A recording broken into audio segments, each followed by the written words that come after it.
بسم الله الرحمن الرحيم. أهلا وسهلا بكم. نلتقي اليوم في ركن اليوم الرياضي، الحكاية الكاملة لكأس إفريقيا للأمم. أول بطولة عام 1957 بالسودان، اللقاء النهائي بين مصر وأثيوبيا، وانتهى اللقاء للمصريين 4-0. ثاني بطولة في كأس إفريقيا عام 1959 بالعاصمة المصرية القاهرة، وجمع النهائي بين مصر والسودان، وفاز المصريون ب2-0. البطولة الثالثة عام 1962 بالعاصمة الأثيوبية أديس أبابا، جمع النهائي بين أثيوبيا ومصر، وانتهى لصالح أثيوبيا 4-2. 1963 في العاصمة الغانية نظمت كأس إفريقيا، اللقاء النهائي بين غانا والسودان، وانتهى لبرازيل إفريقيا غانا ب3-0. 1965 بالعاصمة تونس نظم كأس إفريقيا، النهائي بين غانا تونس، وانتهى لصالح غانا ب3-0 بعد الوقت الإضافي. 1968 نظم كأس إفريقيا أثيوبيا، وجمع النهائي بين الكونغو الديمقراطية غانا، وانتهى لصالح الكونغو ب0.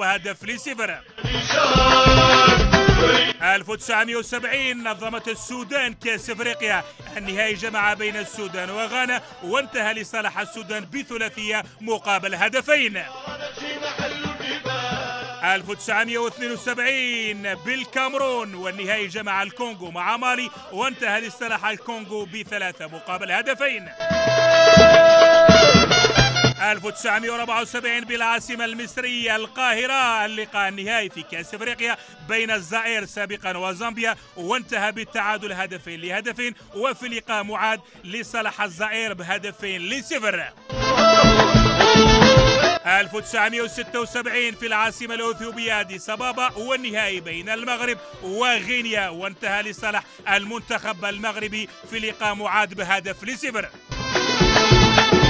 1978 كأس إفريقيا نظمته غانا، واللقاء النهائي بين غانا وأوغندا، وانتهى لبرازيل إفريقيا غانا ب2-0.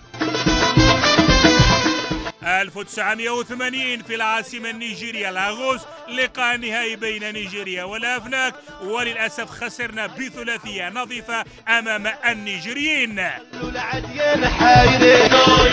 سقط اليوم الرياضي، دائما شعارنا الرياضة علمنا والعالم ملعبنا، والخبر الطازج ملكنا، بصمة وتوقيع بالقاسم بوميدونا، وتحيا الجزائر إلى يوم الدين.